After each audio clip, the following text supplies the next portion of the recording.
आज की नई हेडिंग का नाम लिखना है, main heading number 6, NITI Aayog. NITI Aayog. तो ये एक इंडिपेंडेंट टॉपिक है, मैंने आपको बताया था कि जिसमें बेसिकली हमें सिर्फ नीति आयोग के बारे में कुछ बातें लिखनी है। तो आपने शायद इसका नाम तो सुना होगा कक्षा 12वीं में। तो इसके बारे में डिटेल्स लिखते हैं, नीति आयोग के बारे में। तो किसी को है पता नीति आयोग के बारे में?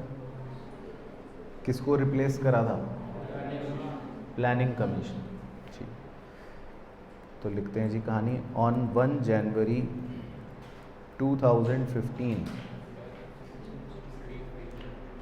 On 1 January 2015, comma,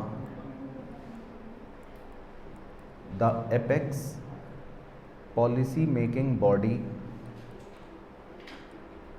the apex policy making body, namely planning commission,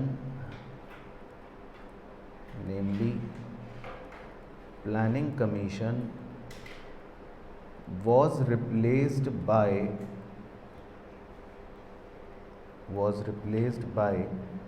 National Institution for Transforming India, bracket में NITI, नीति आयोग। तो 1 जनवरी 2015 को प्लानिंग कमीशन को मतलब रिप्लेस करके पॉलिसी मेकिंग बॉडी जो सबसे बड़ी थी उसकी जगह नीति आयोग आ गया। बाकी ब्रैकेट में लिख लो। इसे थिंक टैंक भी बोलते हैं, think tank of the government. यानी गवर्नमेंट जो नीतियाँ बनाती है, ये पॉलिसियाँ बनाती है, तो वो बेसिकली ये हैं नीति आयोग।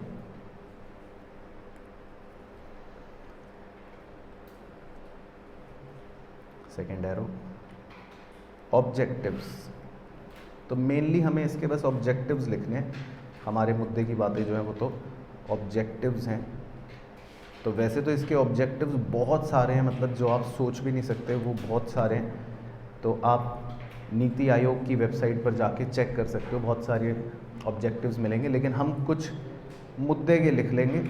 वैसे ध्यान रखना ये लिस्ट एग्जॉस्टिव नहीं है, मतलब और भी बहुत सारे ऑब्जेक्टिव्स होंगे, लेकिन हम ऑब्वियसली सारे तो नहीं लिख सकते। तो हम कुछ ऑब्जेक्टिव्स मुद्दे वाले लिख लेंगे। तो आप लिखो पहली बिनती डाल के, नेशनल डेवलपमेंट, देश की तरक्की। Number 2, foster cooperative federalism, foster cooperative federalism. तो फॉस्टर का मतलब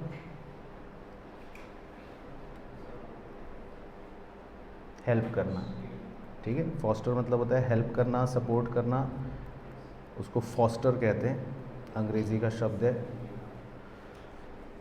और कोऑपरेटिव फेडरलिज्म, कोऑपरेटिव तो मतलब हो गया कोऑपरेशन करना, सहयोग करना। और फेडरलिज्म क्या होता है? और थोड़ा एक्सप्लेन करो। डिवीजन किसका? पावर का डिवीजन, बिल्कुल सही। तो गवर्नमेंट के रिस्पेक्ट में फेडरलिज्म कहा जाता है कि जब हम सेंटर का और स्टेट के बीच में मतलब डिवीजन ऑफ पावर करते हैं, तो उसको फेडरलिज्म कहते हैं। कि मतलब ऐसा ना हो कि किसी एक के पास ही शक्तियाँ आ जाएं। तो थोड़ी सी शक्तियाँ केंद्र सरकार के पास हों, थोड़ी सी शक्तियाँ राज्य सरकार के पास हों, इसको फेडरलिज्म कहते हैं। तो नीति आयोग जो है वो इस बात का भी मतलब ध्यान रखती है कि एक कोऑपरेटिव फेडरलिज्म रहे, मतलब कि तालमेल बना रहे केंद्र सरकार और राज्य सरकार के बीच में शक्तियों का। तो इसको बोलते हैं फॉस्टर कोऑपरेटिव फेडरलिज्म। तो समझ आ गया फेडरलिज्म क्या है? सेंटर और स्टेट का मतलब जो पावर है वो संतुलित रहे।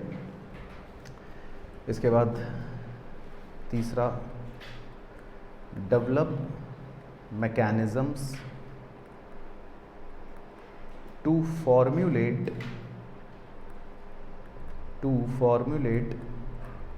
credible plans at village levels,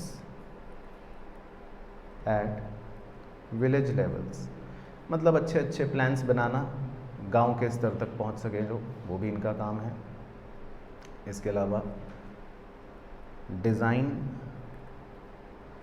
strategic and long term policy, देश के लिए जितनी भी लॉन्ग टर्म पॉलिसी हैं, जो भी स्ट्रेटजीज़ हैं, वो भी ये बनाते हैं, वो भी ये डिज़ाइन करते हैं। इसके अलावा offer platform for resolution of intersectoral and interdepartmental issues, intersectoral and interdepartmental issues, यानी कि अगर कुछ भी लड़ाई झगड़ा होता है किसी दो सेक्टरों के बीच में, या कोई भी लड़ाई झगड़ा होता है दो डिपार्टमेंटों के बीच में, तो वो लड़ाई झगड़ा कौन रिजॉल्व करेगा? नीति आयोग। तो ये भी मतलब एक इनका ऑब्जेक्टिव होता है। और एक और लिख लो, इसमें लिख लो focus on technological updation. Technological updation पर भी मतलब ये फोकस करते हैं कि देश में टेक्नोलॉजी अच्छी होती रहे, इम्प्रूव होती रहे, इनोवेशंस होते रहें। तो ये सब भी इनके ऑब्जेक्टिव्स के अंदर ही मतलब आता है। और बाकी आप एटसेट्रा ज़रूर लिख लेना। बहुत सारे और भी ऑब्जेक्टिव्स हैं जो आप वेबसाइट से भी देख सकते हो, किताब में भी देख सकते हो, लेकिन वो सब इसी से रिलेटेड होते हैं कहीं ना कहीं, पॉलिसी मेकिंग से, प्लानिंग से और 5 ईयर प्लान्स बनाने से। ठीक है ना। बाकी क्रेडिबल प्लान्स का मतलब होता है, क्रेडिबल किसे कहते हैं जी? भरोसेमंद। हाँ, वेरी गुड। क्रेडिबल मतलब भरोसेमंद।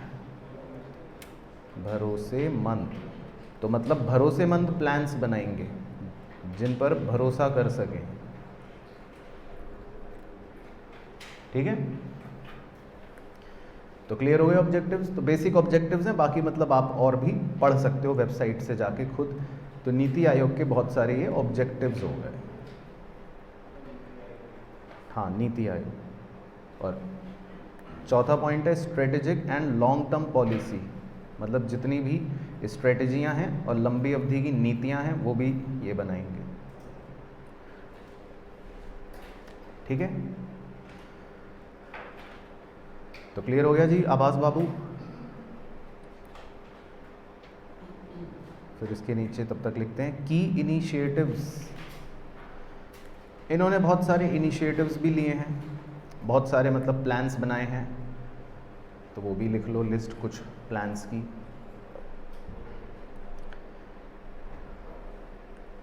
तो इसमें मेंशन कर लो ब्रैकेट में होमवर्क लिख लो कि स्टडी अबाउट देम। तो इनिशिएटिव का नाम मैं लिखवाऊंगा, होमवर्क में आपको उनकी जानकारियां बटोरनी है इंटरनेट से। ठीक है,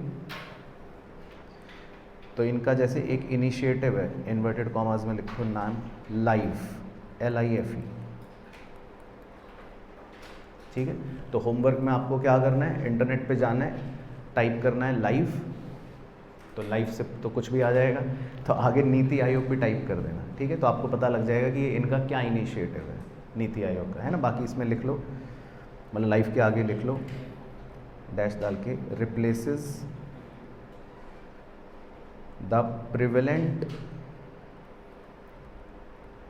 फिर इन्वर्टेड कॉमास में use and dispose economy, use and dispose economy.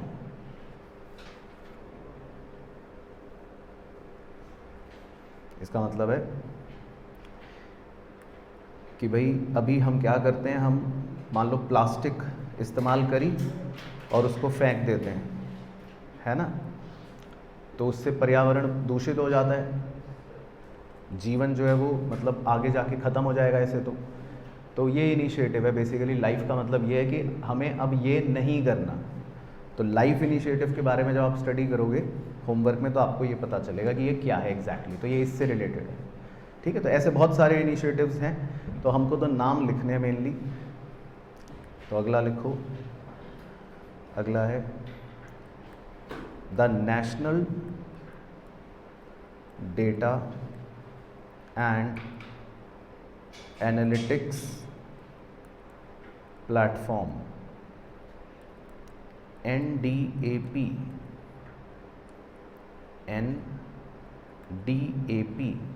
facilitates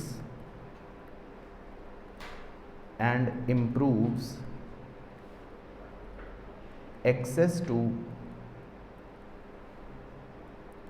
Indian government data, Indian government data. ये भी इनका एक इनिशिएटिव है NDAP, जिसमें ये सरकारी डेटा अगर आपको कोई गैदर करना हो तो वो फैसिलिटेट करते हैं, उसमें मदद करते हैं। तो ये NDAP जो है ये भी एक इनका इनिशिएटिव है, डेटा को मतलब आसानी से एक्सेसिबल बनाने के लिए। तीसरा शून्य, SHOONYA, शून्य, जितने आपके मैथ्स में नंबर आते थे, शून्य कैंपेन। तो ये भी मतलब एक इनका कैंपेन है, शून्य कैंपेन, ठीक है। चौहान साहब सर्च करना है ये सब बातें आज होमवर्क में कि क्या है शून्य कैंपेन, बाकी डैश डाल के ऐसी ब्रीफ में लिख लो। इम्प्रूव एयर क्वालिटी,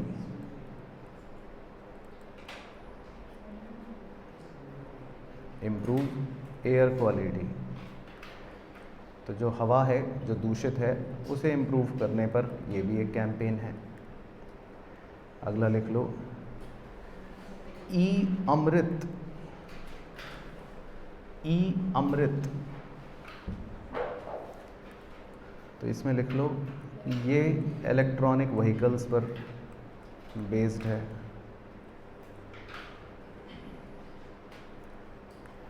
अगला लिख लो इंडियन पॉलिसी इनसाइट्स, इसमें जो भी ये नीतियाँ बनाते हैं उसके इनसाइट्स प्रोवाइड करते हैं। IPI, इंडिया, N हटा देना, इंडिया पॉलिसी इनसाइट्स। अगला लिखो campaign methanol, METHANOL, methanol campaign, sorry methanol economy, ये भी इनका एक कैंपेन है, मिथेनॉल इकोनॉमी। तो इसमें लिख लो छोटा सा डैश डाल के, aimed at reducing India's oil import bill, comma green house gas emission and converting coal reserves and solid wastes into methanol,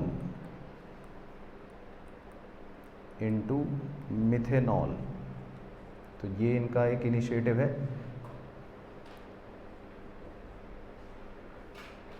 methanol economy.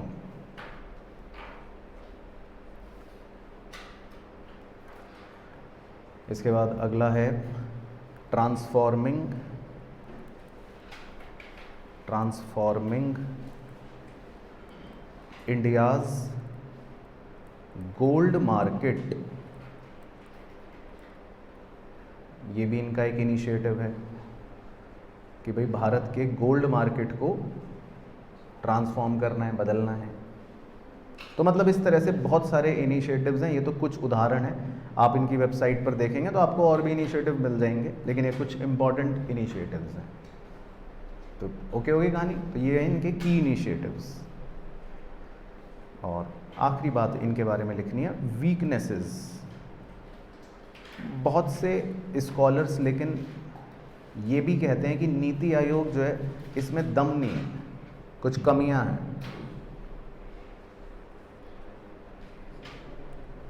है ना।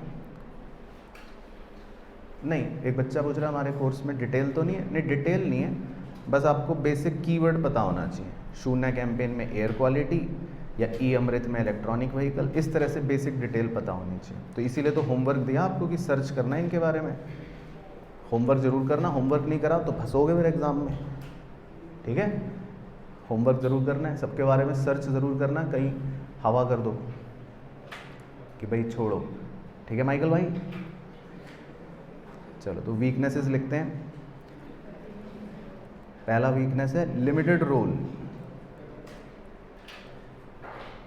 तो बहुत से स्कॉलर्स ये कहते हैं कि इनका रोल जो है लिमिटेड है, ज़्यादा नहीं है, तो ये एक वीकनेस हो गई। दूसरा, एक्सक्लूजन फ्रॉम बजटिंग प्रोसेस। बहुत से स्कॉलर्स ये कहते हैं कि भाई बजट के दौरान या बजटिंग प्रोसेस में इनसे पूछते ही नहीं है, इनका कोई रोल ही नहीं है। तो ये भी एक वीकनेस है कि इनको बजटिंग प्रोसेस में एक्सक्लूड करके रखते हैं। एक्सक्लूजन फ्रॉम बजटरी प्रोसेस, समझ गए इसका मतलब क्या है, कि बजट जब बनता है देश का तो उसमें इनको एक्सक्लूड कर देते हैं। इसके अलावा तीसरा weakness, lakhs autonomy. Lakhs autonomy, इसका मतलब है कि भाई स्कॉलर्स का कहना है कि ऑटोनॉमी ये लैक करता है। ऑटोनॉमी लैक करने का मतलब, ऑटोनॉमी मतलब, हाँ, मतलब ऑटोनॉमी का मतलब होता है कि जिसमें इनके पास फ्रीडम हो और इनके पास शक्तियाँ हों। तो फ्रीडम हो और शक्तियाँ हों तो उसको ऑटोनॉमी कहते हैं। तो स्कॉलर्स का मानना है कि भाई इनके पास ज़्यादा फ्रीडम नहीं है, इनके पास ज़्यादा पावर्स नहीं है, तो ये खुलकर सारे डिसीजंस नहीं ले सकते। और एक वीकनेस और लिख लेते हैं कि स्कॉलर्स क्या कहते हैं। स्कॉलर्स कहते हैं कि भाई termination of planning commission, termination of planning commission strengthens the Ministry of Finance,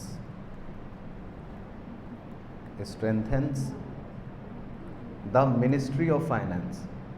तो बहुत से स्कॉलर्स का ये कहना है कि भाई प्लानिंग कमीशन को हटाने के बाद से जो मिनिस्ट्री ऑफ फाइनेंस है उसकी ताकत बढ़ गई, मतलब सरकार की ताकत बढ़ गई, और ये नीति आयोग जो है ये तो बस एक मात्र कठपुतली रह गया, इसके पास शक्तियाँ नहीं हैं, ऐसा लोगों का कहना है। तो termination of planning commission strengthens the ministry of finance, ये भी मतलब बहुत से स्कॉलर्स का मानना है।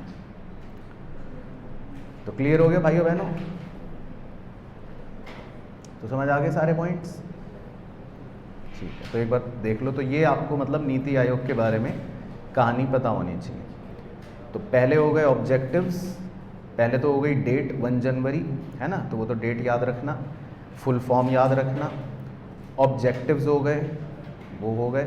बाकी इनिशिएटिव्स लाइफ, ये वाला याद रखना। और ऑब्जेक्टिव में 5वां पॉइंट था, एक बच्चा पूछ रहा है, तो 5वां पॉइंट ये था कि अगर किसी 2 सेक्टर्स के बीच में लड़ाई हो जाए, मान लो एग्रीकल्चर सेक्टर और इंडस्ट्री सेक्टर के बीच में लड़ाई हो गई, या किसी 2 डिपार्टमेंट्स के बीच में लड़ाई हो गई, कि मान लो कॉमर्स डिपार्टमेंट और फाइनेंस डिपार्टमेंट मान लो के बीच में लड़ाई हो गई, तो वो लड़ाई कौन रिजॉल्व करेगा?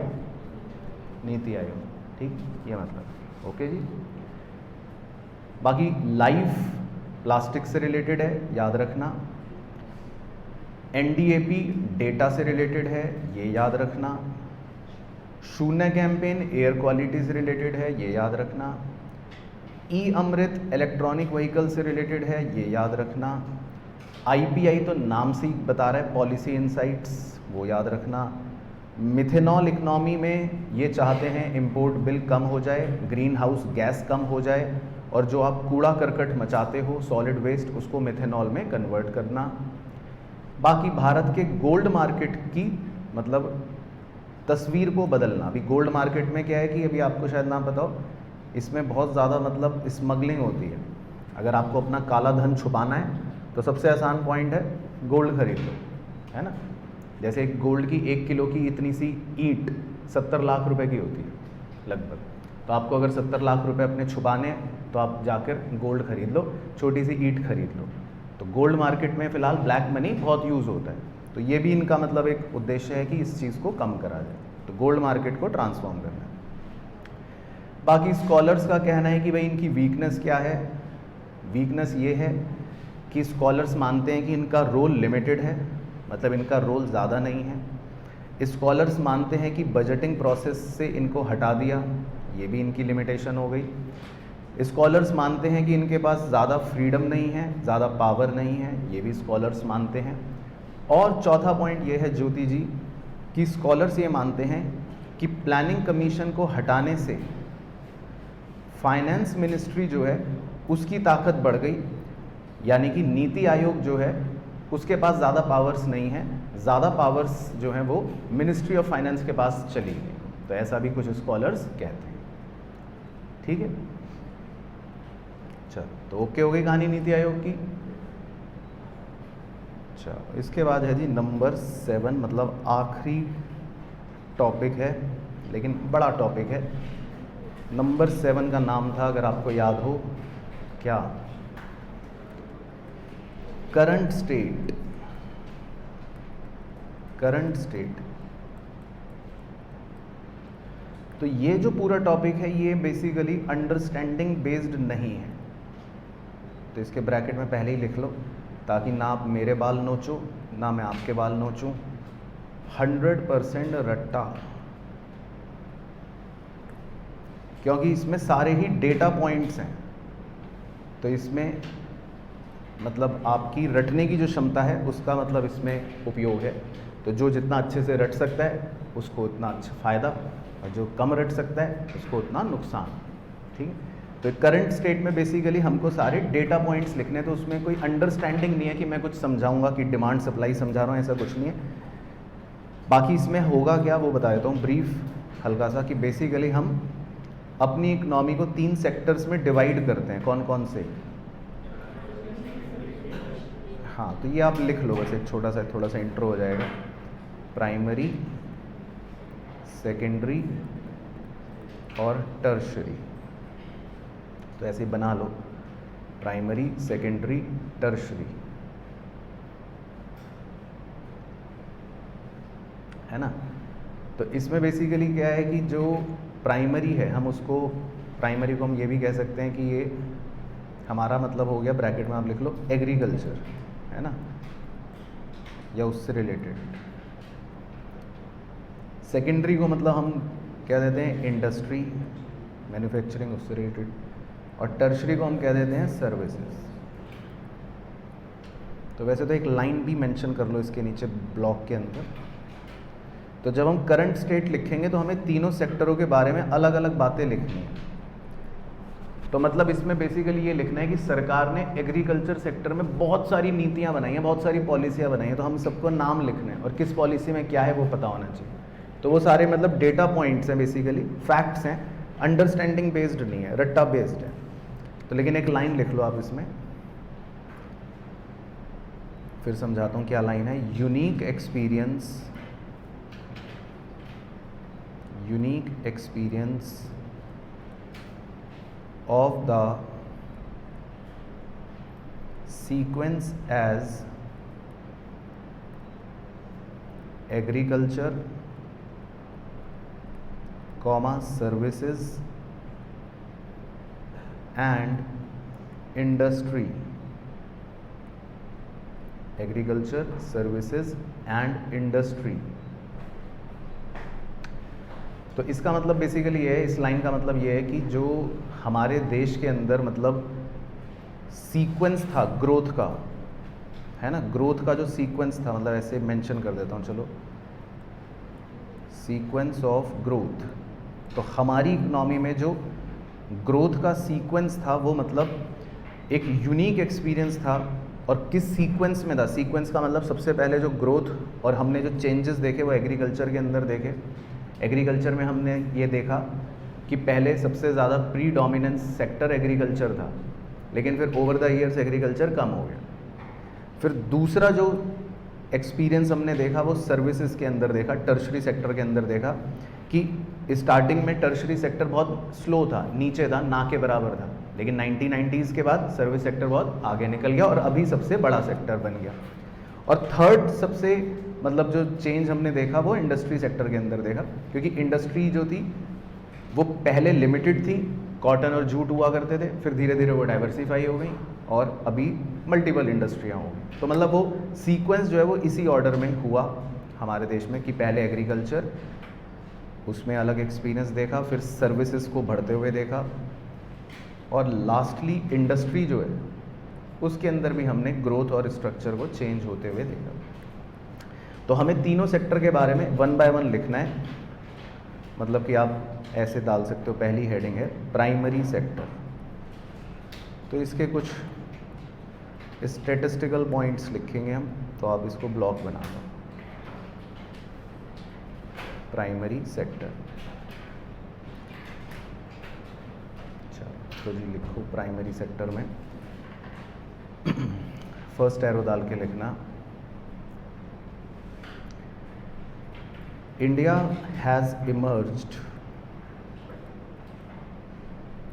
India has emerged as world's largest producer of milk, comma pulses, comma jute and spices,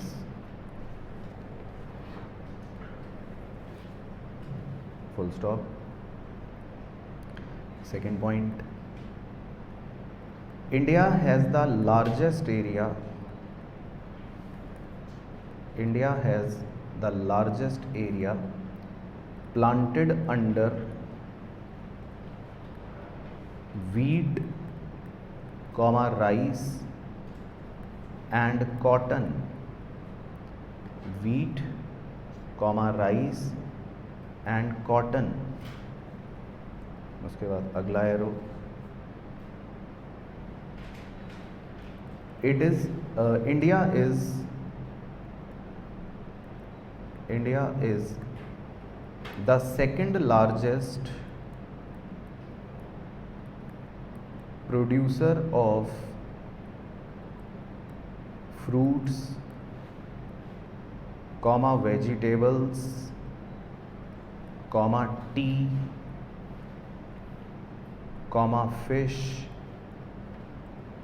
comma cotton, comma sugarcane, comma wheat, comma rice and sugar, and sugar। उसके बाद next arrow, Indian food and grocery market, Indian food and grocery market is the world's 6th largest, is the world 6th largest, bracket में लिखना, contributing 70% of the retail sales। उसके बाद next,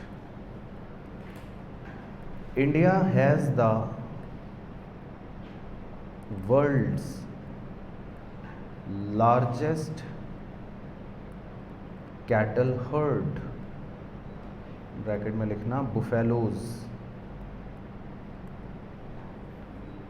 buffaloes भैंस।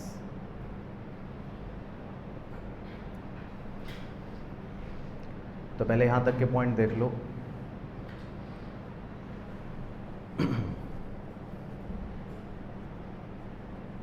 तो यहाँ तक के पॉइंटों में तो कुछ समझाने वाला नहीं है भाइयों बहनों।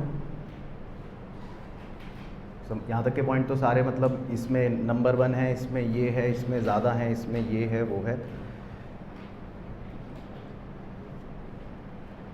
इसके बाद next arrow, India is among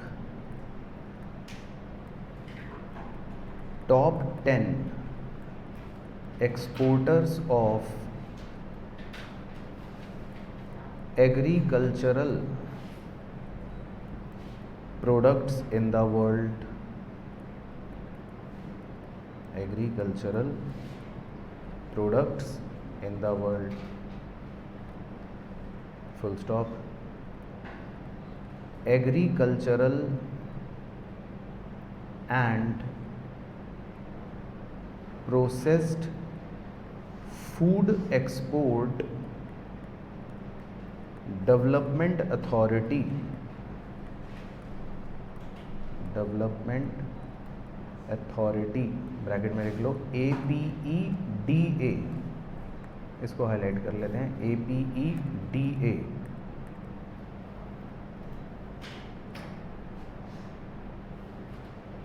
तो agricultural and processed food development authority APEDA bracket close is entrusted with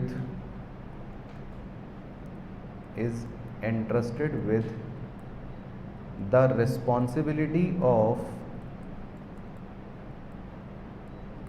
export promotion। तो इनकी जिम्मेदारी है एक्सपोर्ट प्रमोशन को प्रमोट करना, एक्सपोर्ट को प्रमोट करना। उसके बाद नेक्स्ट,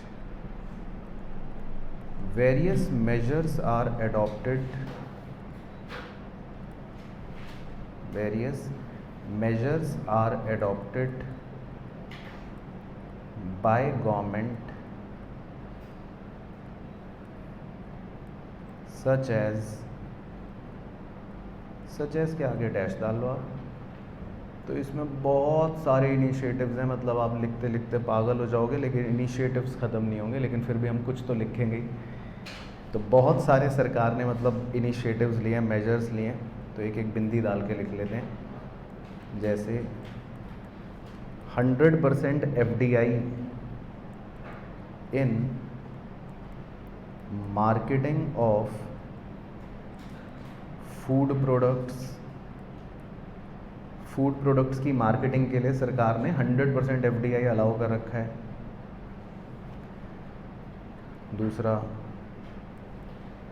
इनकम सपोर्ट टू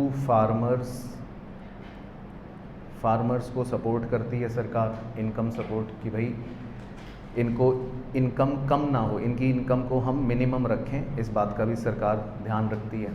इसके लिए योजना भी लिख सकते हो ब्रैकेट में PM किसान, KISAN, प्रधानमंत्री किसान के नाम से, PM किसान के नाम से मतलब ये योजना है। इसी तरह तीसरी बिंदी, फिक्सिंग ऑफ MSP। तो MSP बोले तो मिनिमम सपोर्ट प्राइस, तो ये भी लिख लो फुल फॉर्म अगर नहीं पता, मिनिमम सपोर्ट प्राइस।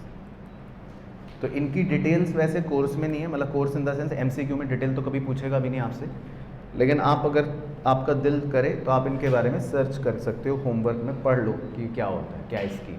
हालांकि मिनिमम सपोर्ट प्राइस तो शायद आपको पता होगा, जिसमें सरकार क्या बोलती है कि मतलब जो भी क्रॉप है, फसल है, उसके लिए मिनिमम आपको इतना प्राइस तो मिल ही जाए, फिक्स कर देती है। तो ऐसा होता है। बाकी इसके अलावा लिख लो नेशनल मिशन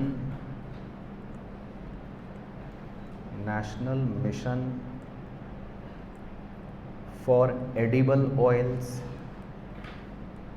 ये भी एक योजना है। अगला लिख लो प्रधानमंत्री फसल बीमा योजना, ये इंश्योरेंस से रिलेटेड है। ब्रैकेट में लिख लो PMFBY, प्रधानमंत्री फसल बीमा योजना। अगला लिख लो परंपरा PARAMPARAGAT, परंपरागत कृषि विकास योजना, PKVY, ये भी एक योजना है। एग्री इंफ्रास्ट्रक्चर फंड, इंफ्रास्ट्रक्चर को मजबूत करने के लिए सरकार ने फंड क्रिएट करा है, एग्री इंफ्रास्ट्रक्चर फंड। लिखो, ये लिखने हैं नाम। अगला पर ड्रॉप मोर क्रॉप, ये भी एक योजना है, PDMC, पर ड्रॉप मोर क्रॉप, हर बूंद में ज़्यादा क्रॉप उगे। इसके अलावा micro irrigation fund, micro irrigation fund, ये भी एक योजना है। इसके अलावा फार्मर प्रोड्यूसर ऑर्गेनाइजेशन, ये एक संस्था है, FPO, FPO। इसके अलावा ENAM,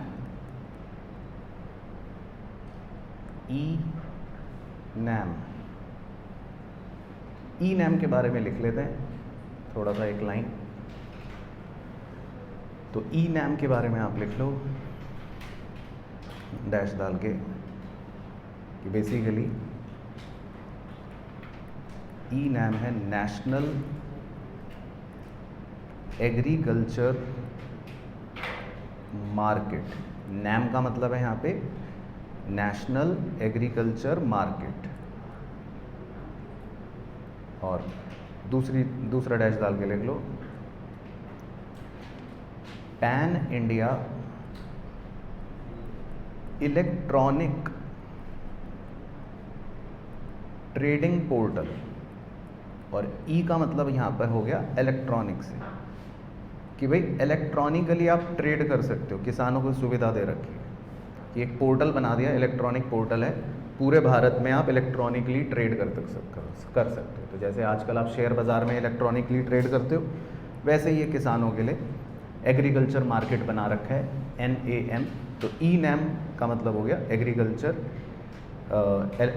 नेशनल एग्रीकल्चर मार्केट। उसके बाद एक और लिख लो अगला, स्टार्टअप इकोसिस्टम। एग्रीकल्चर सेक्टर में भी सरकार ने स्टार्टअप सिस्टम्स या स्टार्टअप इकोसिस्टम क्रिएट कर रखे हैं। बाकी नीचे एटसेट्रा एटसेट्रा ज़रूर लिख लेना, ताकि आपको ये पता रहे कि भैया बहुत सारी और भी योजनाएं हैं। तो मतलब बहुत कुछ है, बहुत सारी योजनाएं हैं, ठीक है। तो इन सब के बारे में होमवर्क में आपको स्टडी करना है, ठीक है। सबके बारे में होमवर्क में आप पढ़ना कि भाई किस योजना में क्या है। अच्छा, तो ये हो गई योजनाएं। बाकी लिख लेते हैं इश्यूज़, कुछ दिक्कतें हैं। तो प्राइमरी सेक्टर के अंदर जो इश्यूज़ हैं वो भी लिख लेते हैं कुछ, तो वो भी बिंदी डाल डाल के लिख लेते हैं। बहुत सारे इश्यूज़ हैं लेकिन कुछ इश्यूज़ लिख लेते हैं। तो पहला लिख लो फ्रेगमेंटेड, बताओ क्या, लैंड होल्डिंग्स। तो ये दिक्कत अभी भी है। फ्रेगमेंटेड लैंड होल्डिंग्स, फ्रेगमेंटेड का मतलब आपको बताया था ना, मतलब टुकड़ों में, छोटे छोटे स्मॉल लैंड होल्डिंग्स। इसके अलावा लो फार्म प्रोडक्टिविटी, बहुत सी जगह प्रोडक्टिविटी कम है। ये सब बेसिक पॉइंट्स है, बेसिक इश्यूज हैं। तीसरा, लो मार्केटेबल सरप्लस, बाज़ार में बेचने के लिए मार्केटेबल सरप्लस कम है, मतलब एक्स्ट्रा क्रॉप्स कि भाई क्रॉप्स हम एक्सपोर्ट कर सकें, बाहर बेच सकें, ऐसा कम है, तो लो मार्केटेबल सरप्लस। इसके अलावा इनएडिक्वेट इंफ्रास्ट्रक्चर, इंफ्रास्ट्रक्चर अभी भी मतलब थोड़ा इनएडिक्वेट है, कम है। इसके अलावा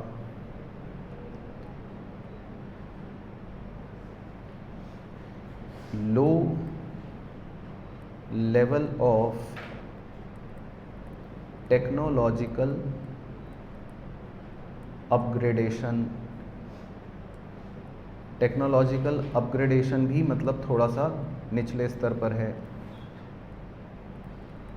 low level of technological upgradation. इसके अलावा इनएडिक्वेट पोस्ट हार्वेस्ट इंफ्रास्ट्रक्चर, तो क्रॉप्स उगने के बाद अब उसको स्टोर करने की दिक्कत है, उसको रखने की दिक्कत है, ये सब भी दिक्कतें हैं। बस बाकी एटसेट्रा एटसेट्रा लिख लो, और भी बहुत सारी दिक्कतें, कभी मन करे फुर्सत से बैठ के तो पढ़ना।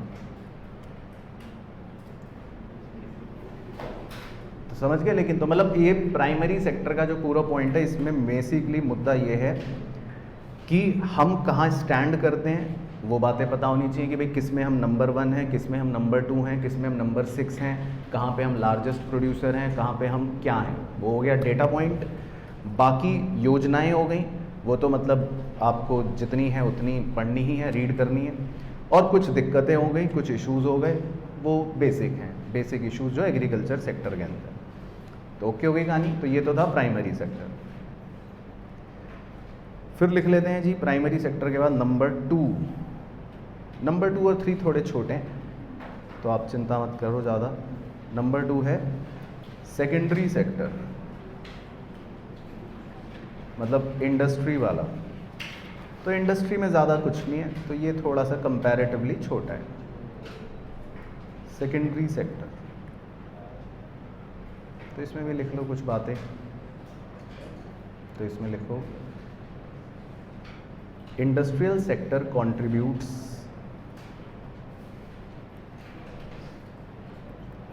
Industrial sector contributes about 30% of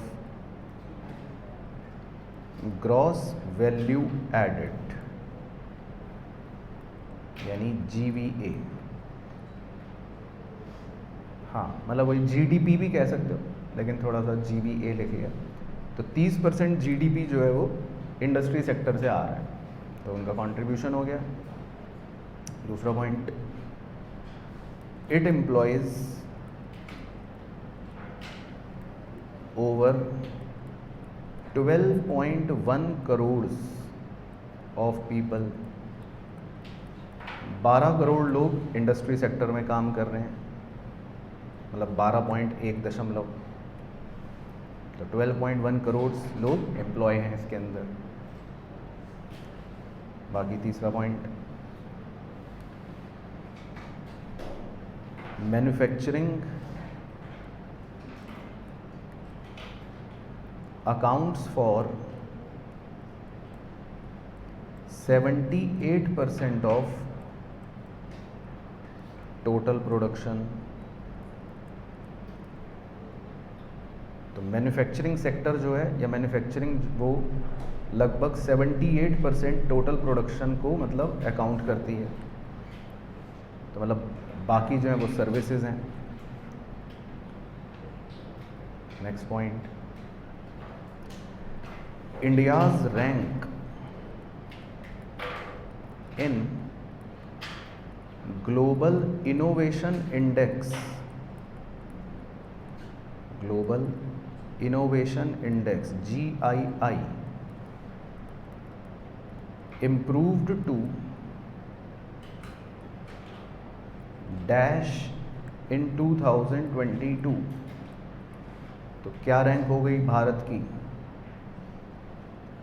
40th 2022 में, फ्रॉम 81st इन 2015। तो 2015 में 81st रैंक थी और अब आ गई 40th। किसमें? GII में, ग्लोबल इनोवेशन इंडेक्स, कि भाई कौन सा देश कितना इनोवेटिव है। उसके बाद next,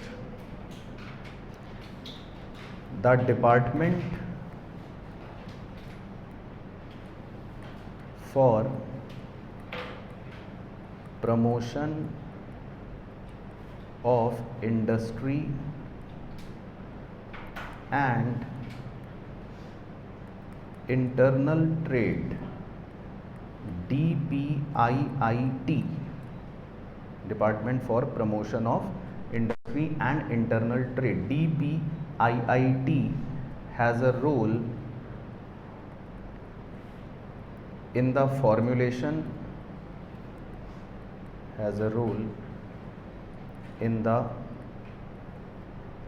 formulation and implementation of industrial policy।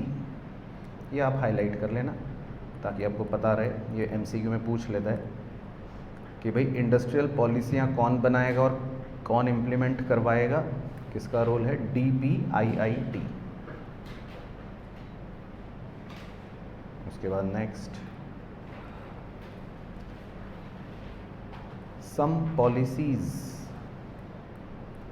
कुछ पॉलिसियाँ लिख लेते हैं। वैसे इसमें भी बहुत सारी हैं, तो बहुत सारी लिखें या कम लिखें? कम क्यों लिखें, जितनी है उतनी लिखेंगे। तो लिखो, इसमें भी बहुत सारी पॉलिसियाँ लिखनी है। तो लिखो, पहला तो है, ये तो आपने सुना भी होगा, vocal for local. Vocal for local है ना, सुना होगा, बाकी आप सर्च करोगे, वो तो आपका होमवर्क है ही। दूसरी, ईज ऑफ डूइंग बिजनेस,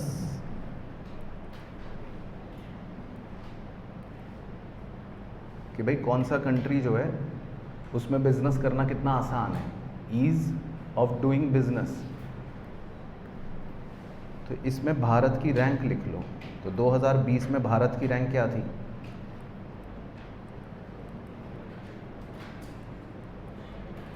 बताओ, भारत में बिजनेस करना कितना आसान है? Rank 63rd। ठीक है, तो मतलब 62 कंट्रीज और हैं जहां आप अपना व्यापार कर सकते हो, वहां पे और ज़्यादा मतलब ईज ऑफ डूइंग बिजनेस है। इसके बाद अगला लिख लो, national single window system, national single window system, ये भी एक सरकार ने सिस्टम क्रिएट कर रखा है इंडस्ट्री के लिए।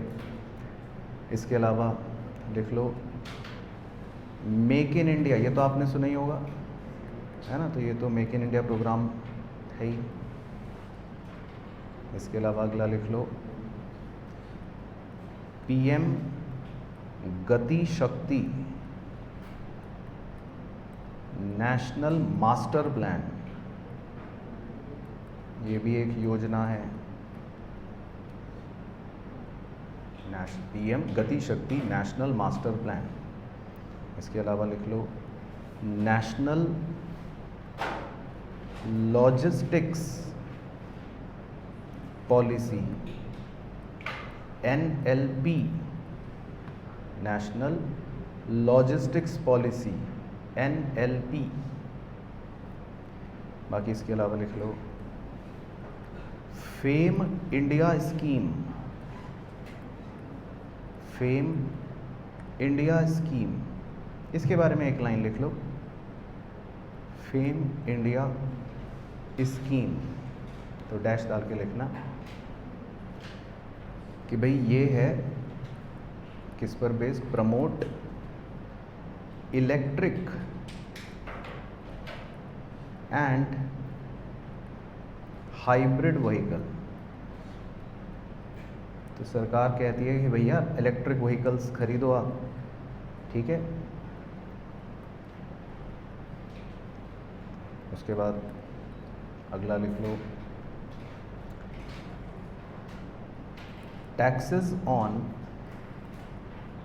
नहीं सॉरी टैक्सेस नहीं, ये कट कर देना, रेमिशन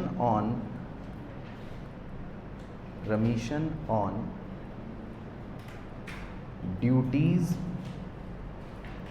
and taxes,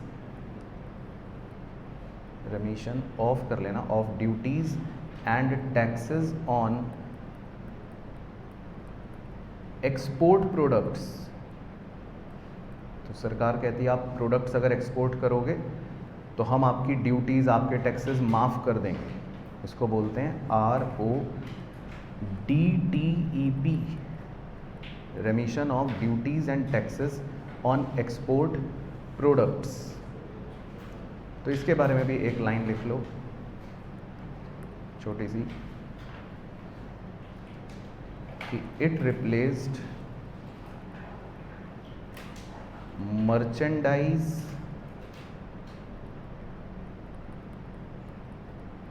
exports from India scheme. पहले नाम था मर्चेंडाइज एक्सपोर्ट्स फ्रॉम इंडिया, ये था स्कीम का नाम, तो उसको रिप्लेस करके अब आ गया RODTEP, ये नाम बना दिया।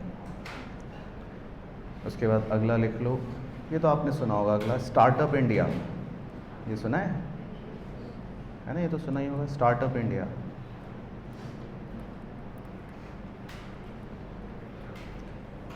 इसके अलावा लिख लो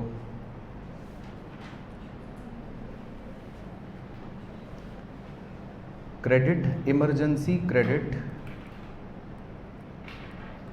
emergency credit line guarantee scheme, emergency credit line guarantee scheme. कभी कभी इमरजेंसी में पैसों की आवश्यकता पड़ती है इंडस्ट्री में, तो उसके लिए भी सरकार ने स्कीम बना रखी है। और एक और लिख लो लास्ट, बहुत सारे हो गए, foreign investment facilitation portal, foreign investment facilitation portal. इसके बारे में एक लाइन लिख लेना कि इसने किसको रिप्लेस करा, it replaced foreign investment promotion board, it replaced foreign investment promotion board, FIPB। तो पहले FIPB होता था, अब उसको रिप्लेस कर दिया फॉरेन इन्वेस्टमेंट फैसिलिटेशन पोर्टल ने रिप्लेस कर दिया। बाकी एटसेट्रा एटसेट्रा लिख लो ताकि आपको पता रहे कि भाई और भी बहुत ही हज़ारों स्कीमें और हैं, हज़ारों बातें और हैं, लेकिन हमने कुछ मुद्दे ही लिख लिए। तो ये सब बेसिकली हो गई इंडस्ट्रियल सेक्टर के अंदर स्कीम्स। अच्छा, फिर लिख लेते हैं चैलेंजेस, कि भाई इंडस्ट्रियल सेक्टर में लेकिन अभी भी कोई दिक्कतें हैं, वो लिमिटेशंस या इश्यूज कुछ भी कह लो, कुछ चैलेंजेस हैं, अभी भी कुछ दिक्कतें हैं, तो वो बेसिक है, मतलब वो जेनरिक पॉइंट है, तो वो बच्चों वाली बातें हैं। लिख लो जैसे कुछ चैलेंजेस, इनएडिक्वेट इंफ्रास्ट्रक्चर, इंफ्रास्ट्रक्चर की कमी। दूसरा, हैवी रिलायंस ऑन इम्पोर्ट्स, आज भी हम इम्पोर्ट्स ज़्यादा कर रहे हैं, हैवी रिलायंस ऑन इम्पोर्ट्स। इसके अलावा इनएडिक्वेट मैन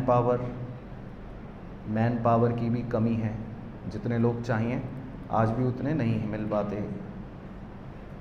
इसके अलावा strained labour management relation, labour का और मैनेजमेंट का आज भी जो रिश्ता है वो स्ट्रेन्ड है। स्ट्रेन्ड का मतलब क्या? तनावपूर्ण, तनाव रहता है, खींचतान रहती है। तो मज़दूर का और मैनेजमेंट का आज भी जो रिश्ता होता है वो तनाव भरा होता है। मज़दूर कहता है दिहाड़ी बढ़ाओ, मैनेजमेंट कहती है पहले 12 घंटे काम तो करो। तो मज़दूर कहता है शाम को चाय और रस दो, तो मैनेजमेंट कहता है कल दी तो थी। तो मज़दूर और मैनेजमेंट का आज भी रिश्ता जो है वो तनाव भरा है, ये पॉइंट ये कहना चाह रहे हैं। तो स्ट्रेन्ड लेबर मैनेजमेंट रिलेशन। इसके अलावा स्लो एक्सटर्नल डिमांड, डिमांड कम है, मतलब एक्सपोर्ट की, एक्सटर्नल डिमांड मतलब बाहर। इसके अलावा लोअर एक्सपोर्ट कॉम्पिटिटिवनेस, विदेशों की तुलना में हमारी कॉम्पिटिटिवनेस कम है, हमारा प्रोडक्ट मतलब कॉम्पीट नहीं कर पाता विदेशों में। तो लोअर एक्सपोर्ट कॉम्पिटिटिवनेस। इसके अलावा सप्लाई चेन अनसर्टेनिटीज, अभी भी सप्लाई चेन को लेकर अनसर्टेनिटीज हैं। तमिलनाडु से ट्रक निकला सामान लेके, वो पहुंचा ही नहीं अभी तक, रास्ते में बाढ़ आ गई और ट्रक खाई में गिर गया।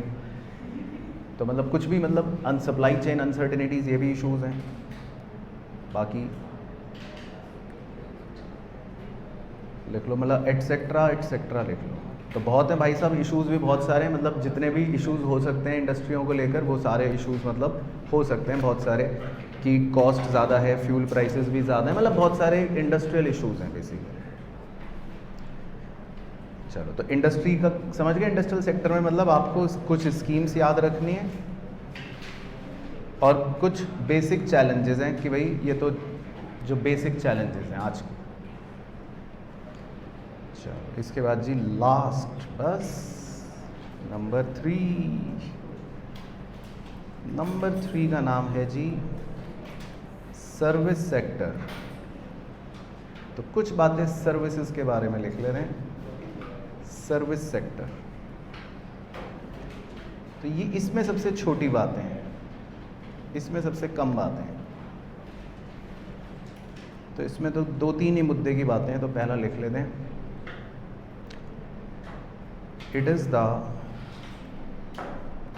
Largest sector of India. तो अब सर्विस सेक्टर भारत का सबसे बड़ा सेक्टर है ना। एक ज़माने में एग्रीकल्चर सेक्टर सबसे बड़ा था और अब जो है सर्विस सेक्टर सबसे बड़ा सेक्टर हो गया। तो it is the largest sector of India. Second point, it accounts for 53.89% of India's GVA। तो मतलब हमारे देश का लगभग आधा GDP, आधा ही हो गया, आधे से ज़्यादा ही हो गया, लगभग 53.89। तो आधा, लगभग आधा GDP सर्विस सेक्टर से आ रहा है। बाकी तीसरा, it has highest labour productivity. इस सेक्टर में जो लेबर है वो सबसे ज़्यादा प्रोडक्टिव है, मतलब GDP में जो सबसे ज़्यादा कंट्रीब्यूट कर रहा है वो यहाँ का काम, यहाँ का मजदूर कर रहा है। तो मतलब जैसे क्या मैं लेबर हूँ, पहले तो बताओ इकोनॉमी में क्या मैं लेबर हूँ? मैं और मैं कौन से सेक्टर में हूँ? सर्विस सेक्टर में। तो जो सर्विस सेक्टर में लेबर होते हैं वो सबसे ज़्यादा प्रोडक्टिव होते हैं, मतलब फ़िलहाल, है ना। तो जो मैं कंट्रीब्यूट कर रहा हूँ GDP में वो सबसे ज़्यादा है एज़ कम्पेयर टू मैन्युफैक्चरिंग या इंडस्ट्रियल सेक्टर का जो मजदूर होगा। तो सर्विस सेक्टर का मजदूर हाईली प्रोडक्टिव होता है या हाईएस्ट प्रोडक्टिविटी है। उसके बाद चौथा point, it is the fastest growing sector, सबसे तेज़ी से बढ़ रहा है। तो ये तो खैर आपने देख ही लिया कि it is the fastest growing sector. उसके बाद अगला point, India is among top 10 WTO members in service exports and imports. तो देखो कितनी अच्छी बात है, WTO मेंबर्स के इतने सारे जो मतलब कंट्रीज़ हैं उसमें भारत टॉप 10 में आ रहा है। सर्विसेज की अगर हम बात करें तो सर्विसेज एक्सपोर्ट और इंपोर्ट में भारत टॉप 10 में है। तो कितनी सर्विसेज हमारी एक्सपोर्ट होती हैं और इंपोर्ट भी करते हैं। उसके बाद next point, India's service exports at $27 billion, bracket में लिख लो, नवंबर 2022 के आंकड़े के हिसाब से। तो $27 बिलियन का हमने सर्विस एक्सपोर्ट करा था नवंबर 2022 में, $27 बिलियन। इसके अलावा to ensure liberalisation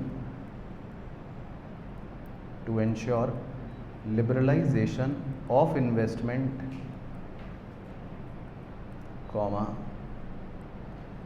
government has permitted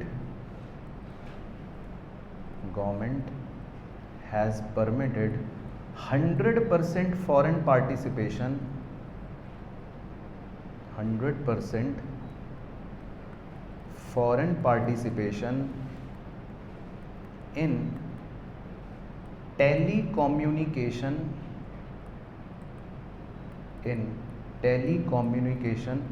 services through automatic route,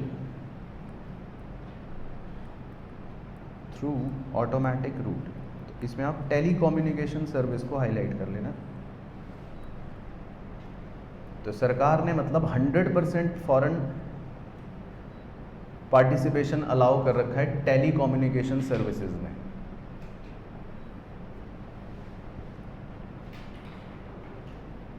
उसके बाद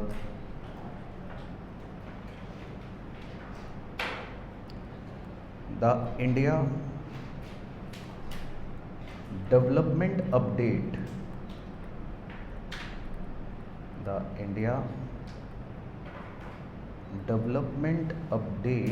ब्रैकेट में लिख लेना, IDU of the world bank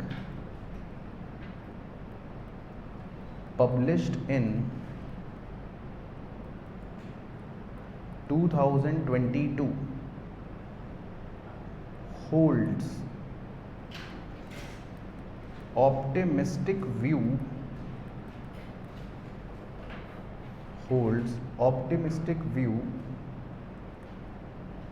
that compared to other emerging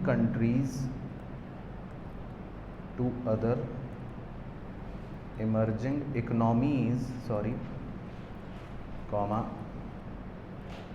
India is more resilient, RESILIENT, more resilient to adversities।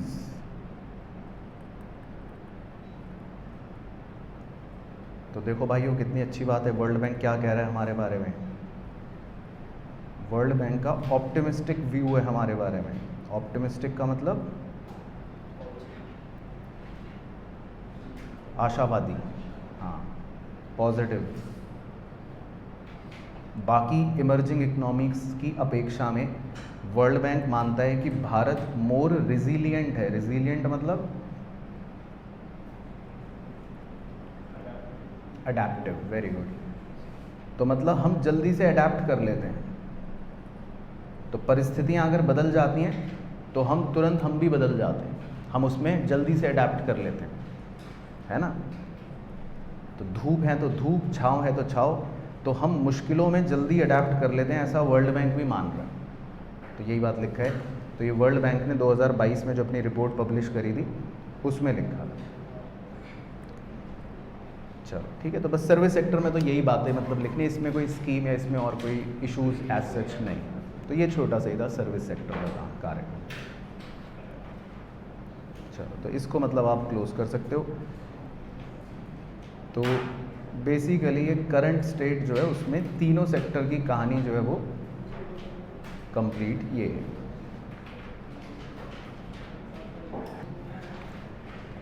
चलिए, तो फटाफट क्वेश्चन देखते हैं। तो धीरे क्वेश्चन मैं पढ़ूंगा, बस आप अपना ऑप्शन पे फोकस करना, आप बताना कि क्या है। Question number 1, Indian industry stagnated under colonial rule because. तो ये प्री इंडिपेंडेंस एरा में पूछ रहा है कि जब ब्रिटिशर्स का राज था तो हमारी इंडस्ट्रियां स्टैग्नेट क्यों हो गई थी, बताओ।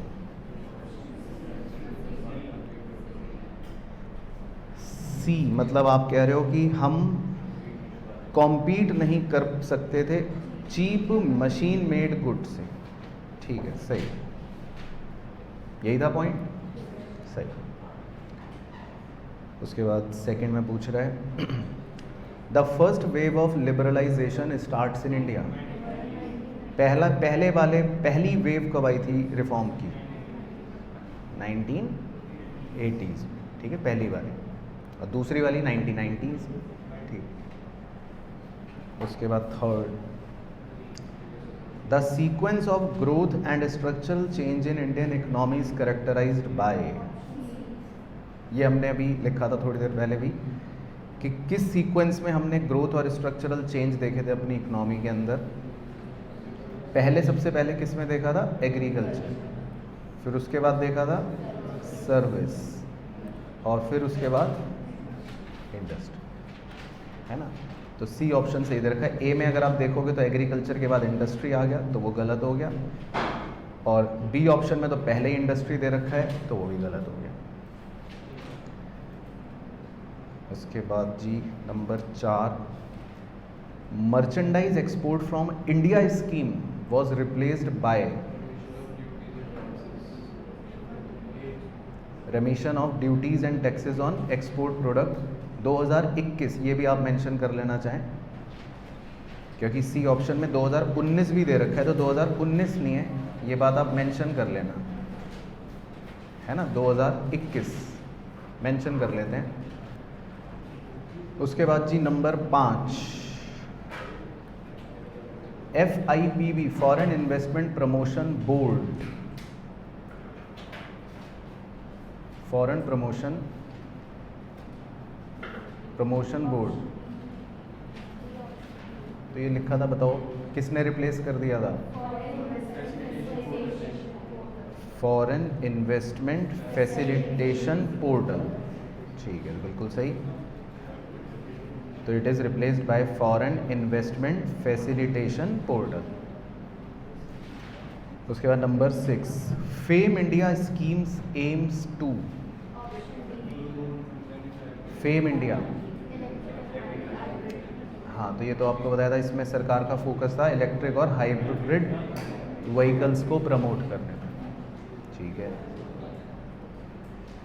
उसके बाद number 7, in terms of ease of doing business in 2000 India की रैंक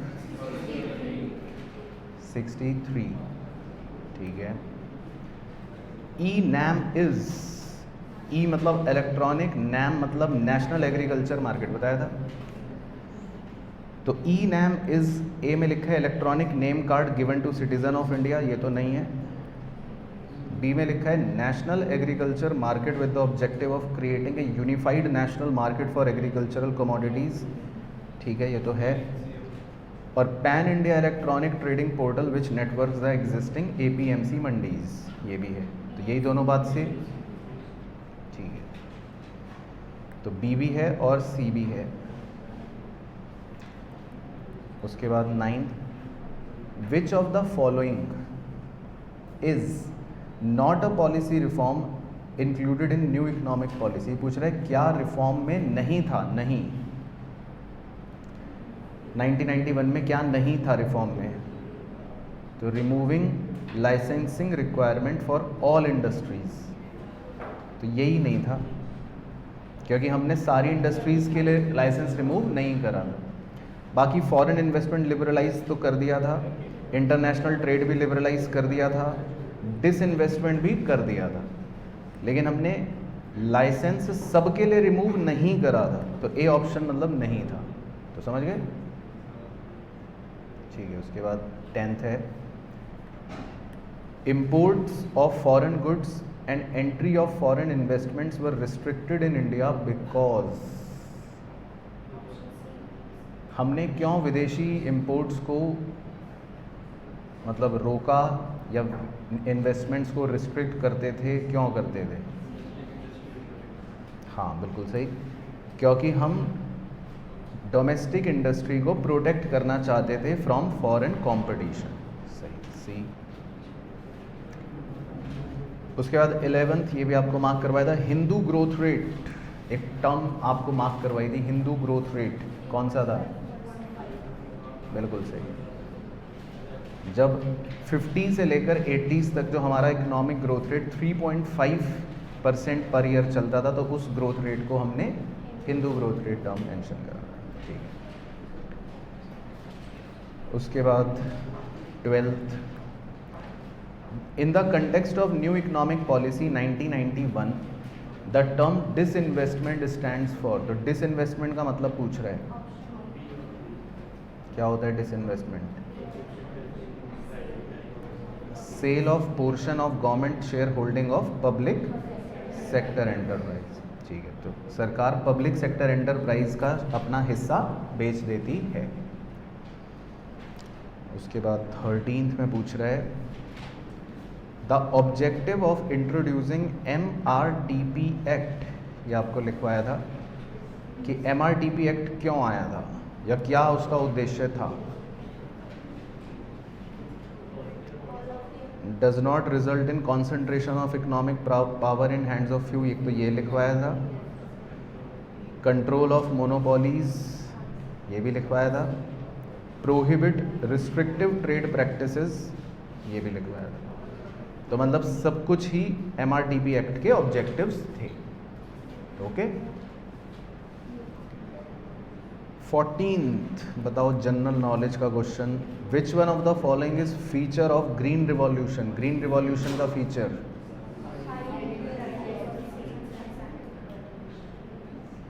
ठीक है। तो ये वो तो पता ही, high yielding variety seeds and scientific cultivation. ठीक है। उसके बाद जी 15th, the strategy of agricultural development in India before green revolution, मतलब ये इंडिपेंडेंस के टाइम का पूछ रहे हैं कि तब क्या स्ट्रेटेजी थी एग्रीकल्चरल डेवलपमेंट की। तो हाई यील्डिंग वैरायटी सीड्स तो नहीं थे। Institutional reforms such as land reforms, हाँ ये थे। बाकी टेक्नोलॉजिकल अपग्रेडेशन ऑफ एग्रीकल्चर भी नहीं था, और ऑल ऑफ द अबव तो खैर हो गई नहीं फिर। तो लैंड रिफॉर्म्स जो था वही बेसिकली था बिफोर ग्रीन रिवॉल्यूशन।